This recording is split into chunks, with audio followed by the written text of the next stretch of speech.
to resolve something because I can just will something into happening. That doesn't seem right to me. In a fucked up way, I can actually relate to that quite a lot. But, for me, I've always had my fists. And man, is it way easier to solve problems when you're beating the shit out of somebody.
I got hands to you. That was awesome. That was awesome. I want to know how to do that.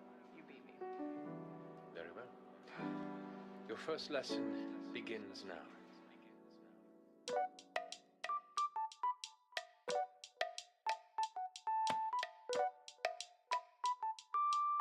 Now, depending on what you wish to learn, there are different places where you can pull the information from the body.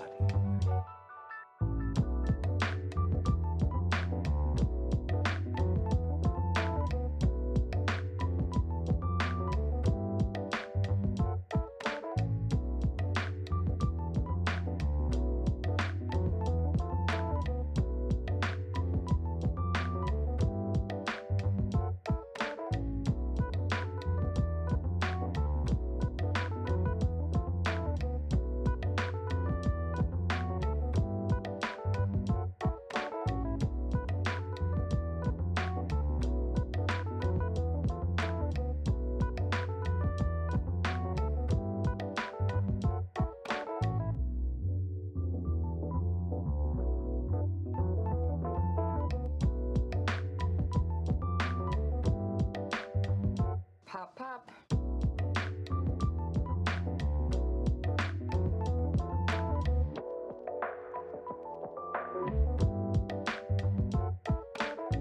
Find wherever corruption is, root it out, and let the system do its job.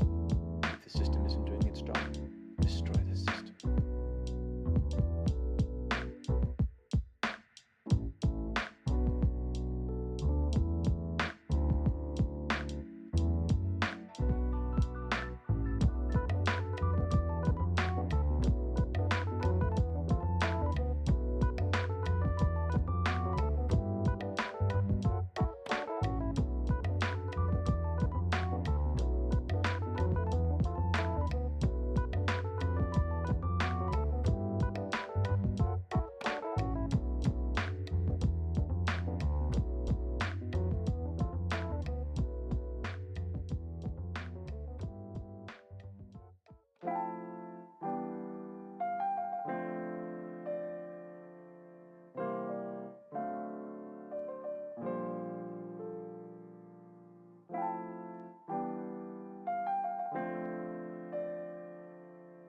can see things. Look over here. Yeah? You look like a nerd.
Try again. Really attractive. We'll keep working. No, You're that still okay. wasn't it?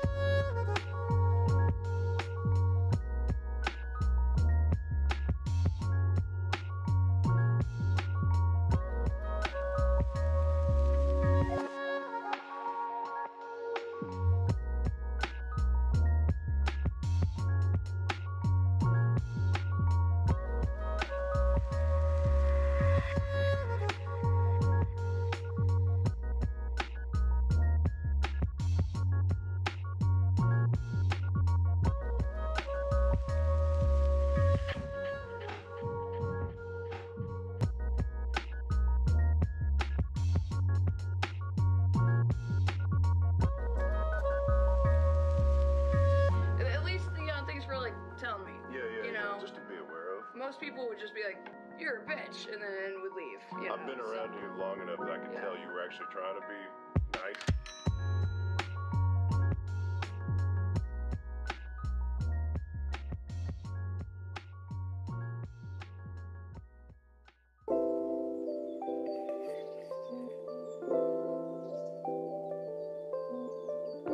She was awesome. She didn't say much. That's why I liked her. Really cool.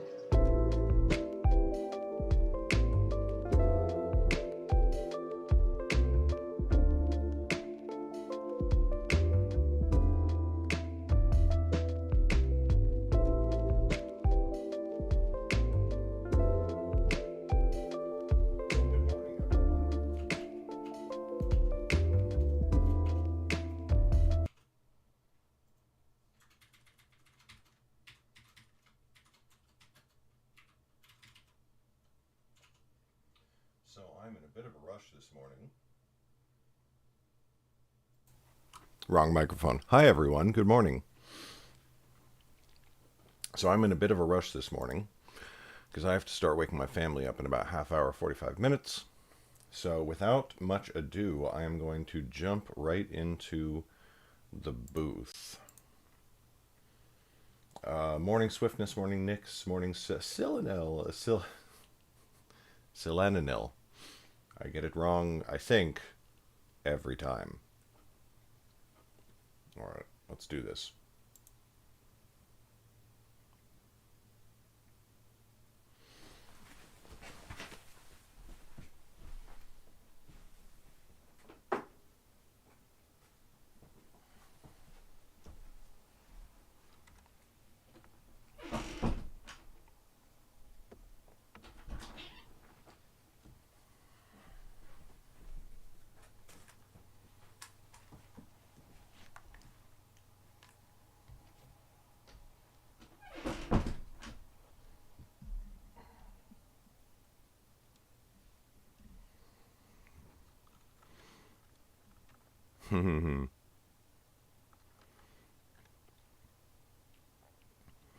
I am indeed still alive.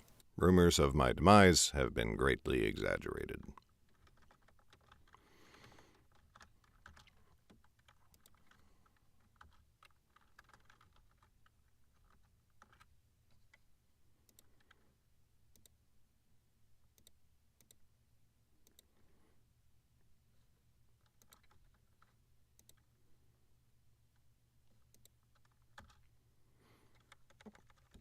All right, Lifemage Dawning, recording day 8, starting as always with 30 seconds of silence, beginning now.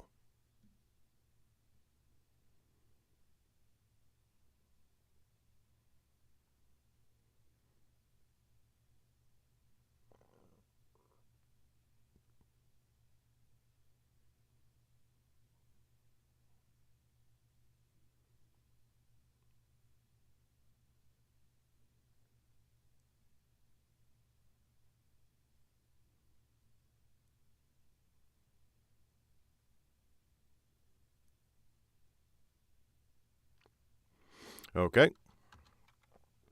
Boy, there was some ugly mouth noise in there. But that's why we record 30 seconds, so we can edit that out. It's true. It's true.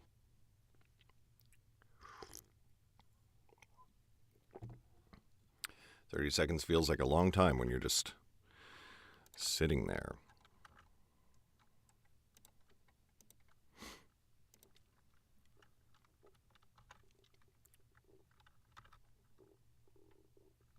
Oh, stomach. No, don't start doing this to me. Come on. I really want to get one chapter done before I have to go today.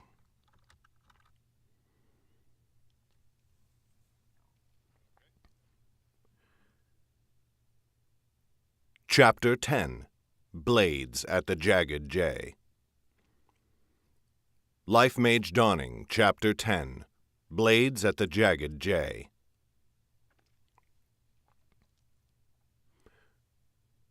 When the news came, the Lord was in his study, conferring with the attendant.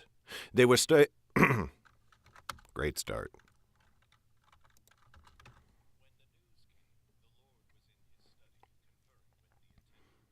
They were staring together at the Lord's map, discussing where Oris could have gone. And we don't remember what the attendant sounds like.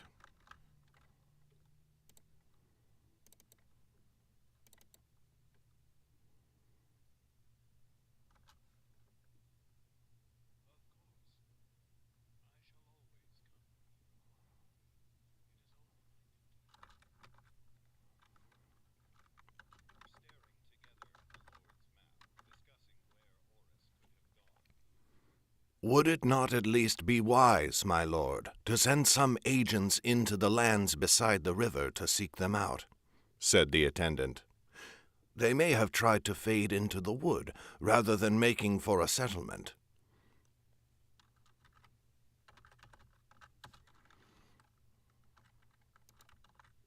We don't remember what the Lord sounds like either.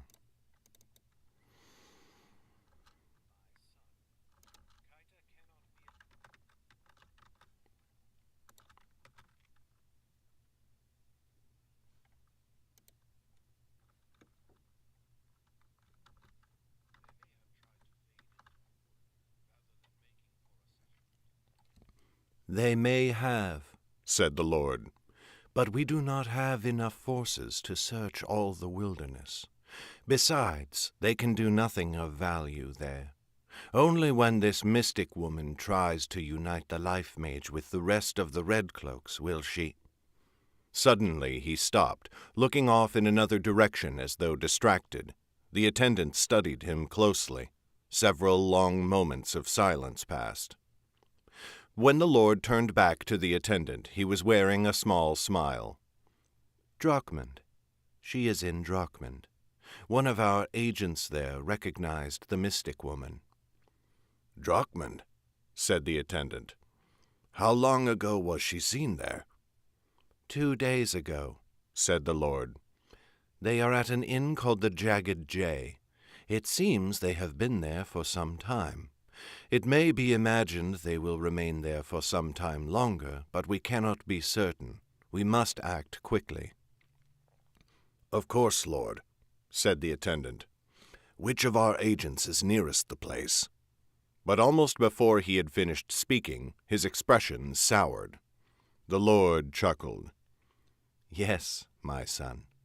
Of my favored children, Beric is closest to the city." "I suppose you had better send him, then." "Oh, come now," the Lord chided. "He is more than capable." "Of course he is," said the attendant, bowing his head. "You may send whoever you wish, Lord. I shall now withdraw so that you may confer with him in private." In a blink, the attendant was gone. The Lord bowed his head, and his eyes began to glow. "My son." Beric's head snapped up. He saw the Lord as if he were standing right there in Beric's chamber instead of many leagues away. A surge of anger rose in Beric's breast, but he quelled it.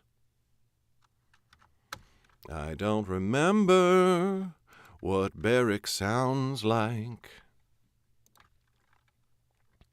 Shit, I didn't record that? Fuck me, Garrett. You sabotaged yourself.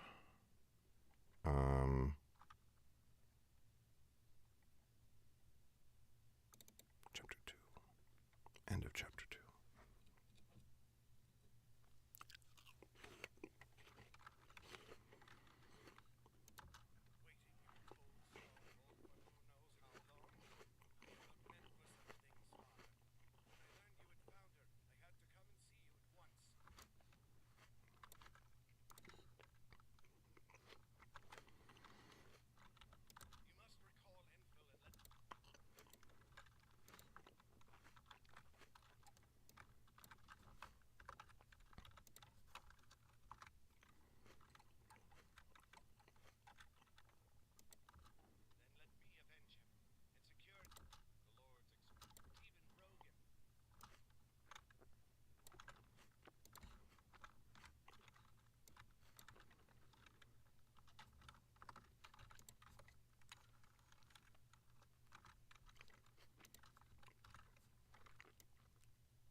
"Father!" Beric got out of his chair and fell to...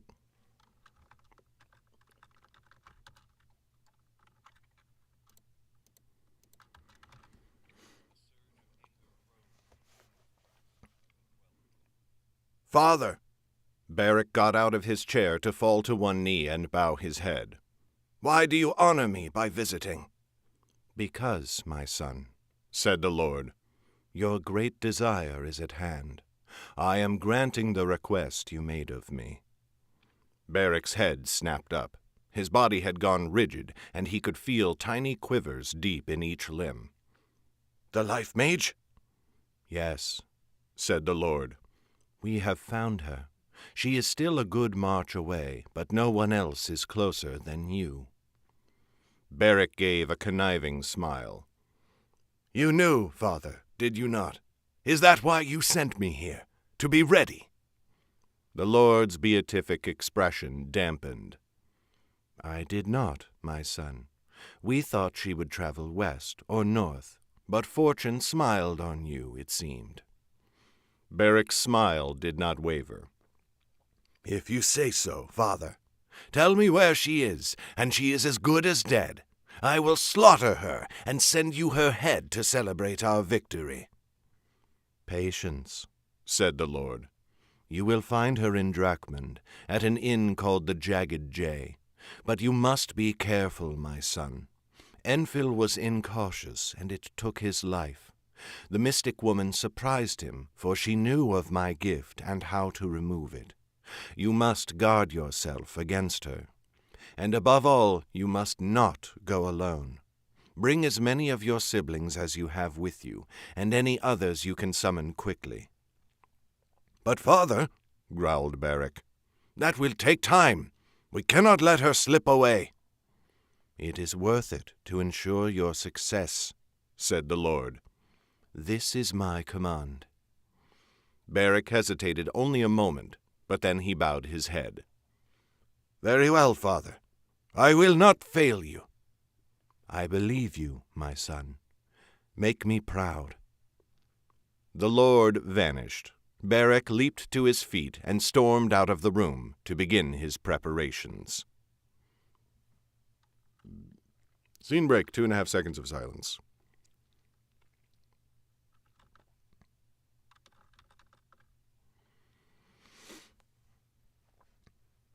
"4 weeks had passed, or 40 days, and Oris had grown so bored that she was ready to burn the Jagged Jay to the ground just for a bit of excitement. Sylvan went into the city seeking her master's reply once every few days, leaving Oris and Flip alone. But no word came, and Sylvan grew more and more agitated. Flip still insisted on occasional visits to the Blue Door. Oris accompanied him on most of his trips, but she went for a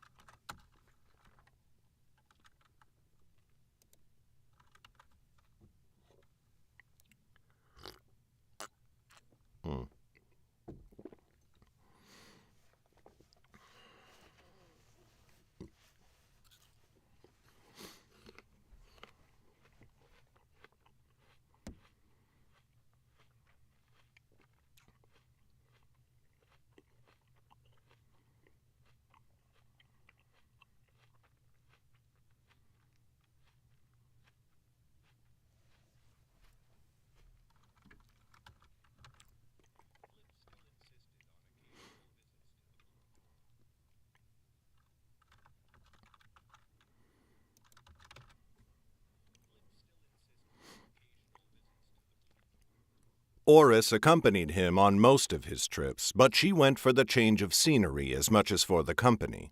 Sylvan would come along, shadowing Oris like a bodyguard. She never took a lover herself, but always waited in the front room until Oris was done, a reasonable time, and Flip as well, much longer. On the first day of the 5th week, they were waiting for Flip once again. Oris had ordered a bottle of wine, which an attendant had swiftly fetched for her. Now they sat in the front room, trying not to become too distracted by the parade of beauty all around them. As was her wont, Sylvan did not partake of the drink. "Do you think your master has received your messages?" said Oris, leaning close to speak quietly. Sylvan leaned in closer as well. Oris's pulse quickened. "I cannot know," said Sylvan. "But if he is not already, it is only a matter of time. The mystics will reach him whenever he next joins their company." "How long do you mean to wait?" said Oris. "Isn't there anything we could be doing? I am ready to throw myself in the river from all this inaction. Can we not turn to any of the other mystics here in the city, or even in another city, so long as we know where they are and can go to them?" "We cannot, for 2 reasons," said Sylvan.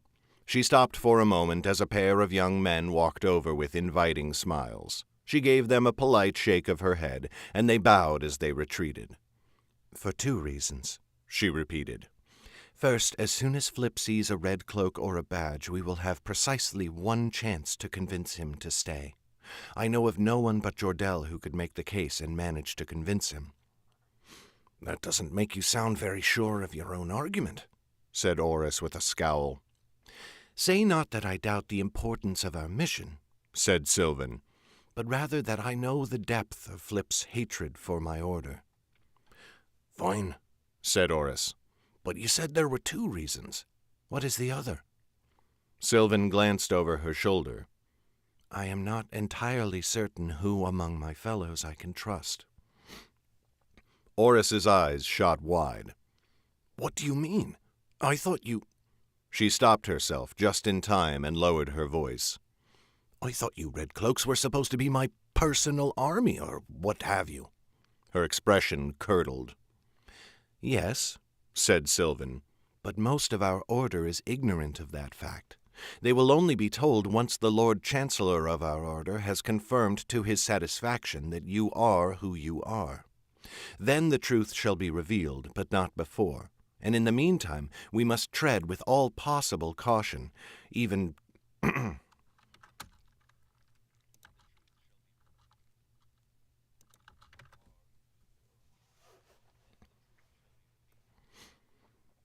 And in the meantime, we must tread with all possible caution, even an excess of caution. If the enemy has been preparing for this conflict for years, or even decades, as it seems he has been, then his smartest move would be clear, to infiltrate the mystics with as many of his agents as he can. I know no one in this city. I do not know who I can and cannot trust. But Jordell has been gathering his strength for many years, and gathering as well a list of those he can rely upon. What is more, he will know how to train you, to help you unlock the magic that makes you who you are, so that you may face the necromancer on even footing." Oris looked at her incredulously. "How does he know such things?" "He seems to know most things," quipped Sylvan. "It has been his life's work. He commanded me to secrecy, and because of his great wisdom I continue to obey that command. He does not even wish to reveal you to the High King until you have come into your power." Oris sighed and leaned back, cracking her shoulders as she stretched her arms across the soft couch she was on. "Fine," she said. "So long as he doesn't take too much longer. Once we leave, I mean never to visit Drachmund again if I can help it." Just then a curtain of beads drew back, and Kara stepped into the lobby. Oris rose to her feet at once, and Sylvan did the same a moment later. Kara came traipsing lightly over to them, flashing bright teeth and a delighted smile. Oris's eyes ran over her body. Though the scars at her chest and neck stood out pink against her dark skin, she moved easily and without any sign of pain. A wonderful bodice wrapped around her neck and covered most of the scarring, wrapping down her front and around her waist, sheer enough to tantalize. Below it she wore a sarong tied loosely at the side of her waist, the slit revealing the length of her supple leg. Her feet had only thin, dainty sandals, easily discarded. Oh, I remember what she sounds like.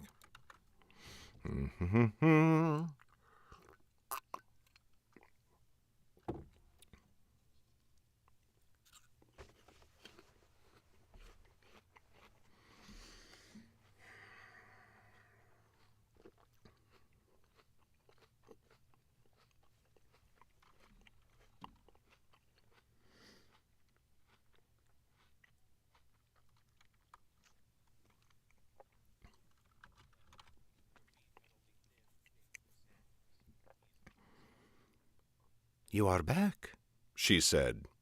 "And you look sky-kissed," said Oris. Kara gave a throaty laugh and stood on tiptoe to cover Oris's lips with her own. "Then now we both are. What are the 2 of you doing out here in the front room?" "I'll give you 3 guesses, and the first 2 don't count," said Oris. "Waiting for dear Flip," said Kara. "You know he hardly avails himself of his lover's services while he is here. Mostly he lounges about drinking and chatting with them for hours." "It is good to know I am paying so highly for such a thing," said Sylvan wryly. I shall have to have a talk with him." Kara laughed again. Then she placed a hand on Oris's arm. "If you really are just sitting here waiting for him, I could think of better ways to spend your time." A grin crept along Oris's lips before she could stop it. "Are you not still healing?" Kara ran her fingers lightly to Oris's elbow and back up again. "The healers call me tender, but I think I am stronger than they guess. Mayhap you could help me prove it." Oris stuck her tongue in her cheek.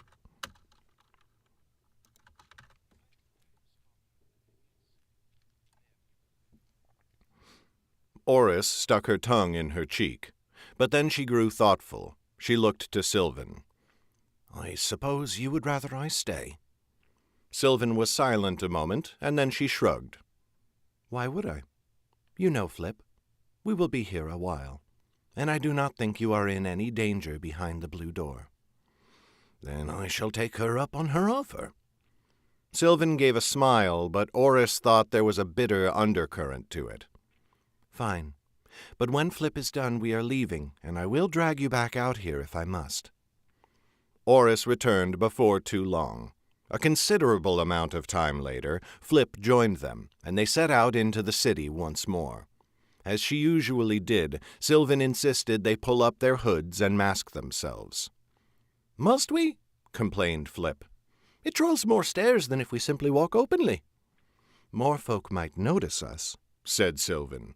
"But if we are masked, even if an observer thinks we look strange, still they do not know who is behind the cloth." Flip grumbled and did as she said. Despite her boredom with the place, Oris had to admit that Drakmund was beautiful in the golden hours of dawn and sunset. Now, with the sun sinking close to the horizon, everything had begun to take on a soft.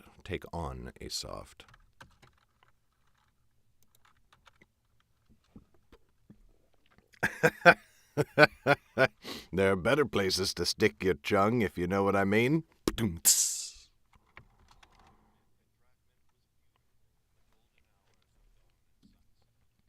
Now, with the sun sinking close to the horizon, everything had begun to take on a soft golden glow. There was nearly always a fine mist from the river. It made dark colors darker and bright colors glisten. The air was always crisp and clean, with just a hint of salt from the wormgrass not far away. Drakmund was in some ways the most unique city she had ever visited, and she might not have despised it so if she was not always trapped at the inn. It lay on the border of Selvan and Dorsey, and it was also quite close to both Wayland to the east and Hedgemond to the south, only a few days' travel in either direction by the King's Road. Because of this, other intelligent creatures than humans could be found in the city, folk who Flip said were called the awakened folk in academic circles. She had seen some centaurs walking the streets, shorter than most humans, their lower bodies like the hindquarters of a very large goat. Some moved purposefully and were clearly familiar with the city. Others seemed to be visitors, and they looked at the buildings and wagons in astonishment, particularly any carts drawn by horses or mules. Some headish merchants rode with hobs beside them on the driver's bench. The little creatures were so gnarled and rough that they looked like children's dolls stitched together from aged, stained leather. Their large eyes were squinted, bright and glistening, and they peered suspiciously at anyone who drew near their first for the football.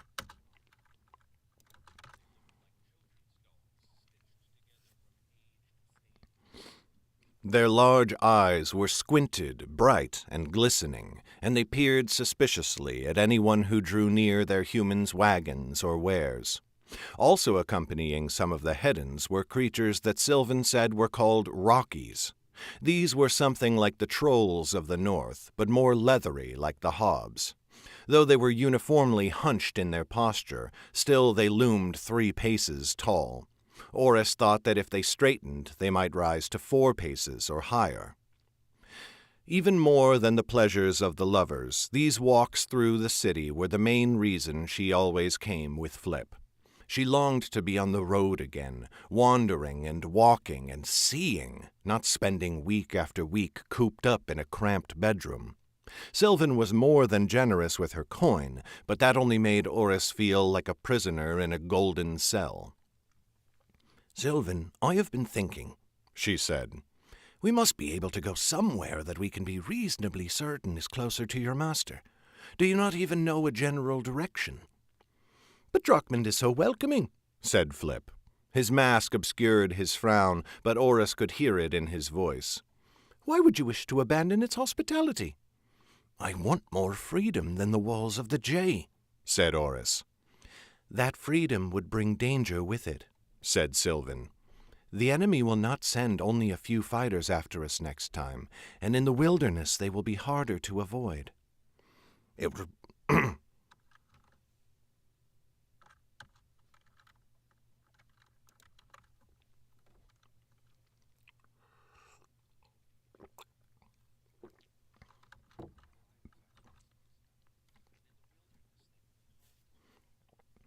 It will be no easier to survive them here," said Oris.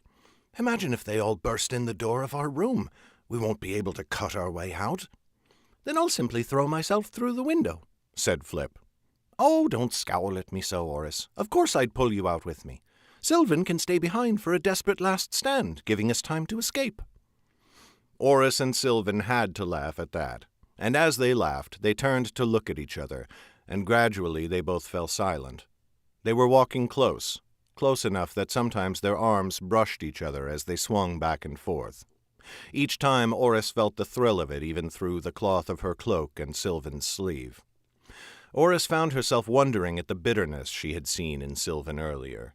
There was no sign of it now, only Sylvan's shining eyes above the mask, glowing as if with an inner light, like Flip when he cast his spells.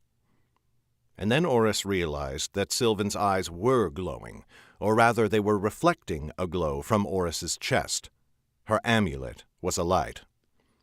"Dark below," cursed Oris as the crystal grew burning hot. She lifted it away from her on the leather thong.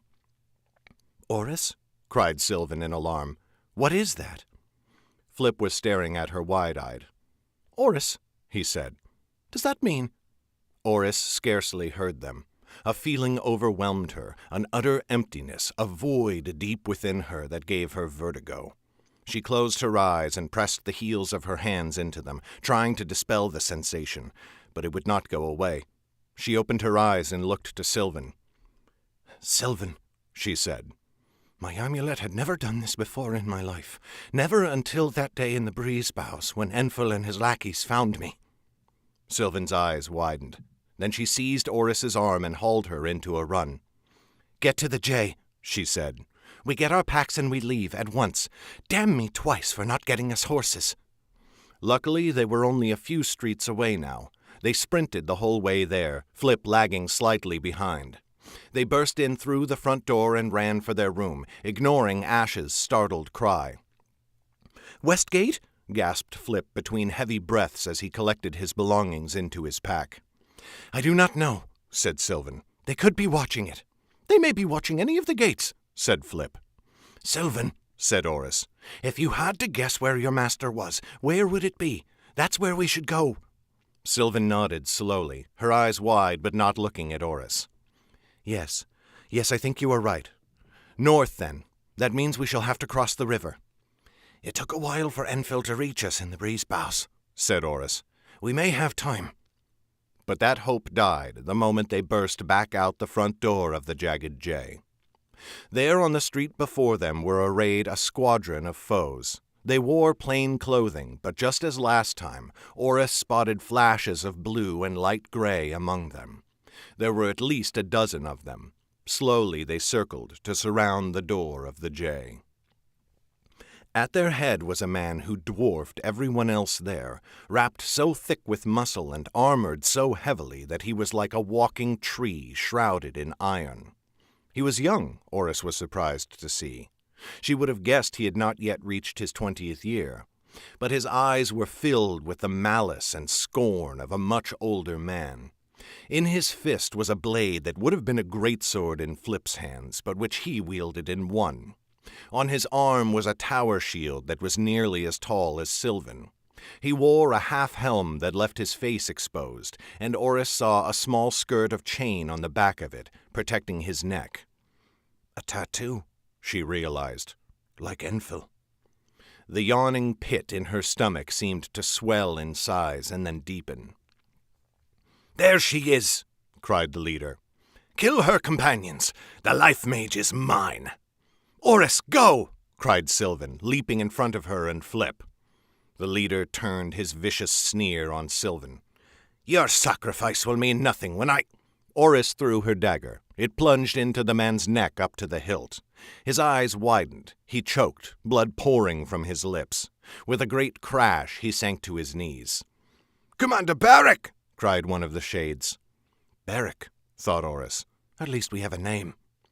But then Oris sensed something. A wretched and evil glow seemed to swell around the man. It was centered on his neck. Barrick reached up to drag Oris's dagger from his throat. Immediately, the flesh there began to stitch itself together. The other shades had stood staring in horror when Oris's dagger struck their leader. Now Flip took advantage of their distraction to loose a bolt of flame straight for Barrick's face. But the fire wisped to nothing a hand's breadth away from him. "Dark take it," said Flip. "May up the rest of you—" Oh.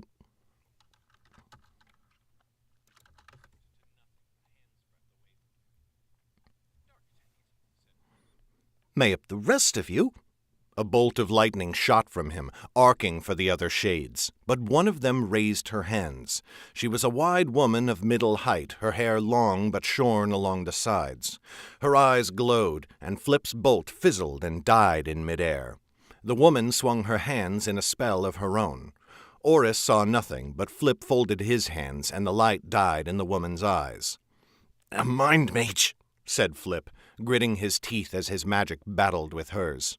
"We have to run," said Oris. "You go," said Sylvan. "I will do what I can to hold them off." Oris gave an exasperated snort. "Dark take you for a fool," she said out the side.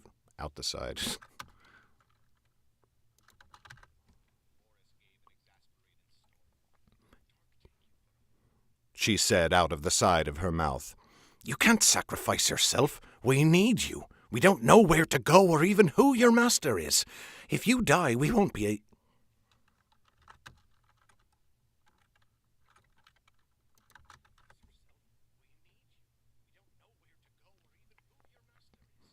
If you die, we won't even be a day behind you." "You shall be fine," said Sylvan. "You can—" Oris seized Sylvan's arm and yanked her towards one end of the half-circle of enemies. The shades who stood there— The shade? "All right, Syl. Thanks so much for coming by and hanging out. See you next time."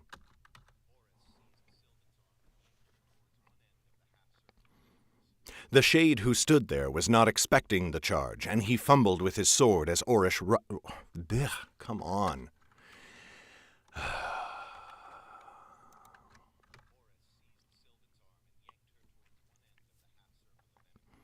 The shade who stood there was not expecting the charge, and he fumbled with his sword as Oris rushed him, screaming at the top of her lungs. Her sword leaped up to slice his throat open, and he fell to the ground, gushing blood. They fled between the members of the rapidly dispersing crowd that was now trying to flee the fighting. Oris was grateful that Sylvan did not try to remain, but ran along with the two of them. Flip kept having to spin around and slap down the spells of the pursuing wizard. "She's not as strong as me, but she doesn't need to be," he said as he ran by Oris's side. "She just needs to distract me so one of her friends can gut me again." Sylvan looked at him sharply. "Again?" Flip glared at her. "I mean gut me. Dark take you, woman. I'm fighting for our lives." Risking a glance over her shoulder, Oris saw that Barrick had recovered. The other shades had a head start on him, but he was terrifyingly fast, and he was beginning to pass the stragglers at the back of the group. They reached the river.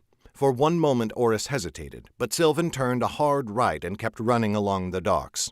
Flip and Oris followed her. The water was clogged with ships, all muddling about and trying not to crash into each other. "We have to get across," cried Sylvan. "We have no time to hire a ferry," said Flip. "Stole them or lose them," said Oris. "How do you propose I—" said Flip. "That will do," cried Sylvan. Sylvan stopped just next to a small herd of centaurs. 6 of the creatures were wandering along the dock and looking avidly at all the sights. Sylvan drew her blades. For a horrible moment, Oris thought she would attack the creatures. Instead, she merely clanged the steel together and gave a great cry. Flip took his cue from her and sent a small flame bolt to explode a pace behind them. The centaurs reared, screaming. When they came down, they galloped away down the dock. They careened headlong into the shades, who either...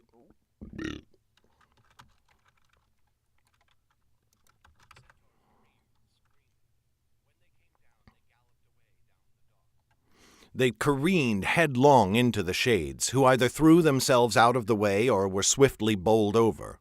A few of them leaped or were knocked into the river, where they vanished beneath the water with panicked cries. Flip and Sylvan did not stay to observe their handiwork, but merely kept running. "Not nearly enough of them," said Flip. "At least it gives us a moment to think," said Sylvan. "A moment is all you have," said Oris. She had looked behind them to see Beric had now outpaced all his fellows, and he was quickly closing the gap between them. Flip was wheezing hard now. Oris was worried his pace might begin to flag. "We may have to go west," he gasped. "A ferry will be our doom."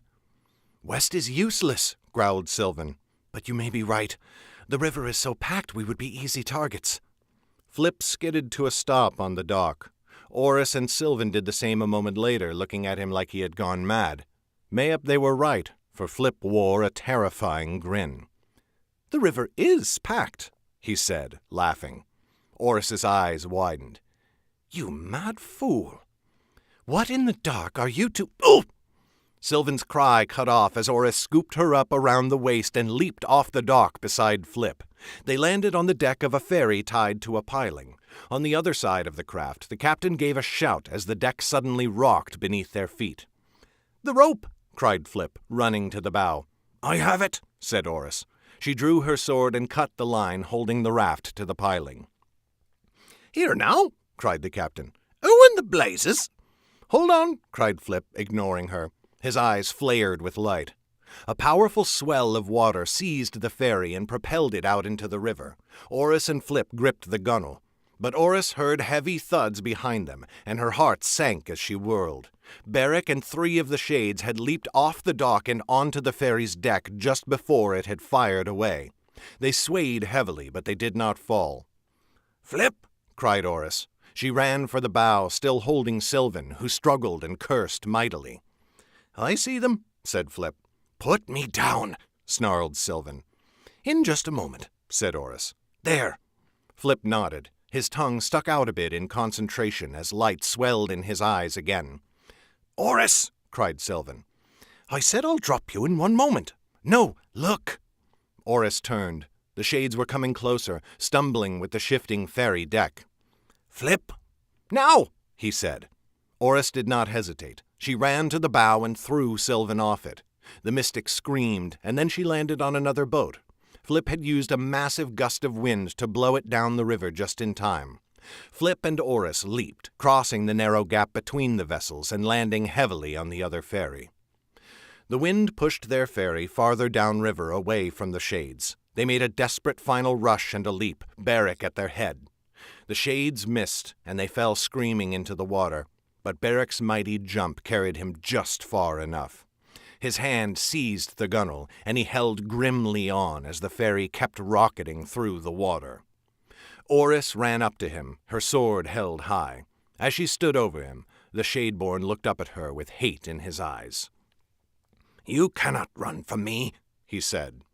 "Oh, but I very much can," said Oris, and she brought her sword down on his gauntleted hand. Beric roared and let go, falling away from the ferry and swiftly receding in the water. Flip stepped up beside Oris. "Do you want to know what's dangerous about water?" he said. "What's that?" said Oris. "You don't want to be swimming in it when lightning strikes." Flip raised his hand, and a great bolt of lightning arced into the river, bringing with it a deafening peal of thunder. The lightning jolted through the water, and Oris saw the shades seize up and then sink beneath the surface. But the lightning spun and turned around Barrack, leaving him untouched. He had to struggle mightily to keep his armored frame on the surface, but with his massive arms he managed it. He stared hatefully after them as they sped away down the river. "I despise that man," declared Flip. "What good is being a wizard if some folk just don't care about my magic?" They turned, and Flip let his wind die away. Sylvan was standing there with her fists at her waist, glaring at them, especially Oris. "I suppose you think that was terribly funny," she said. "Don't you?" said Oris. "It's hardly my fault that you're too tiny to keep me from throwing you around like a rag doll." Sylvan was silent a moment, though Oris was gratified to see a flush creeping up her neck. At last she turned and strode away to the stern of the boat. There the ferry captain was huddled in the back corner, her tiller abandoned. She was a gangly woman and looked hard-bitten enough, but she clearly had not been prepared for the calamity that had befallen her. "Good captain," said Sylvan, "you have our deepest apologies for boarding your boat without permission. But now we need you to take us to the eastern shore as quickly as possible. I have payment enough to compensate you for the service and for the disturbance. Please be quick about it. It is a matter of the king's justice." Oris's throat went dry at that, but beside her Flip only smirked. "That's a nice touch," he muttered. "Nothing gets these folk to jump like the threat of angering a redback." Suddenly he sagged and put a hand on Oris's arm, his other hand rising to cover his eyes. "Flip," said Oris, "are you all right?" "Fine," he said. "Only a little weary. I haven't had cause to unleash that much power at once since Wellmont." He rubbed his chest. "Let's hope this day goes better than that one did." Oris's mouth became a grim line. The captain turned her tiller to guide the boat east and harangued her rowers to go as fast as they could. Sylvan rejoined them as they watched the eastern docks come steadily closer. Once they reached the shore, Sylvan hurried them through the city's northeastern quarter. More than a few curious looks followed them from the docks, but soon they had faded into the crowd. Not too much longer after that, they were beyond the city walls and into open country. The King's Road ran east from Drakmund, and they walked along it for a few spans before stepping off to the north to discuss their plans. "Damn me thrice for not getting us horses," said Sylvan. "If I was not terrified of any delay, I would do it now. But that would require calling in favors and collecting coin, and I do not think it will be long before that Shadeborn collects his fellows and renews his pursuit." "So we're walking," said Flip. "That's little trouble. We walked from Wellmont to Drakmund. We can walk from Drakmund to... Where are we going?" Sylvan frowned as she thought about it. "We could go to Redbrook. That was where I meant to take you in the first place. But if I was worried about discovery here, I am doubly worried about Redbrook. It is as leaky as the boats that ply their trade there." "The seat," said Oris suddenly. "We have to go to the High King's seat." Flip and Sylvan both turned on her. "The seat?" said Flip incredulously. "If we're trying to avoid attention, that's the worst possible choice. It's right in the middle of everything. It's the center of Underrealm itself." "And that's just the point," said Oris. "The Shades are enemies of the High King. Whatever they've done to gather their strength, they must be terrified of her discovering them. What place would they fear more than the seat? Their greatest places of power, the places they've assembled the most spies and the most fighters, will all be as far from the seat as possible. If we have to wait in one place until Sylvan's master reaches us, I can't think of a safer place to stay." Flip's mouth twisted as he pondered that. He turned to look at Sylvan. She was regarding Oris silently, and in her eyes was the same strange look Oris had seen before, a curious appraisal she could not quite put her finger on. "What?" said Oris. "Am I wrong?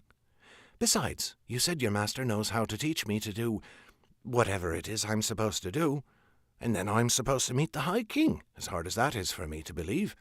Why not be close to her when the time comes?" "Very prudent," said Sylvan, "and I can think of no reason to gainsay such a plan. Very well. We shall find our safety on the seat." Oris nodded. Then she noticed that Flip was grinning at her. "What?" she said, frowning. "Why are you smiling like a fool?" "My dear precious Oris," said Flip, "are you actually starting to believe in all this madness?" Oris scowled. "It doesn't matter if I believe it. Our enemies believe it, and as long as they do, they'll keep hunting me. Us. If someone forces you to play a game, you'd better at least follow the same rules they do. So wipe that grin from your lips before I do it for you." "Of course," said Flip, his smile growing. Oris turned from him in disgust.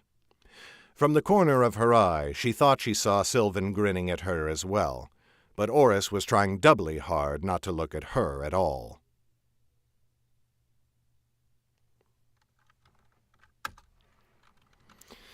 Oh, lordy lord. All right, I have got to go. Megan is probably wondering what the hell's taking me so long.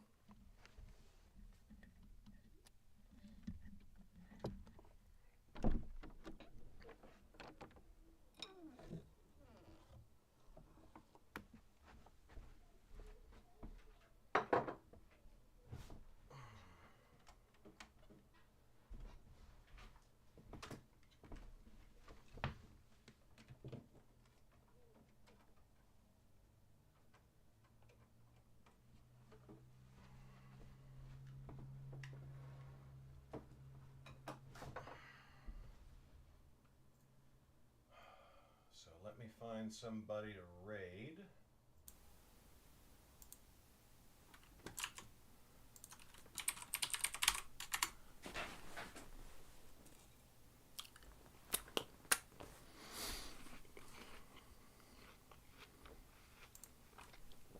Oh, let's raid Fairy Wings. We love Fairy Wings.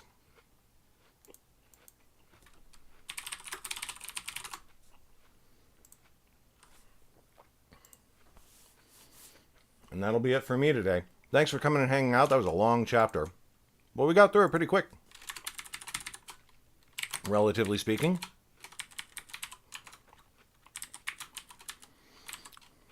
Oof, 5,600 words.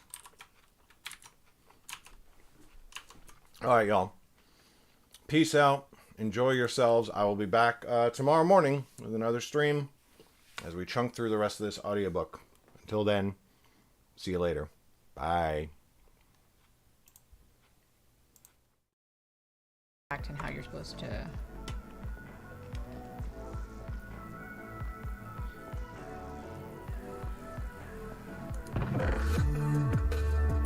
Vlog, thank you.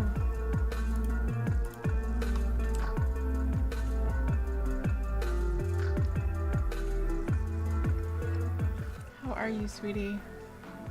VlogaNovel raided with 2 viewers.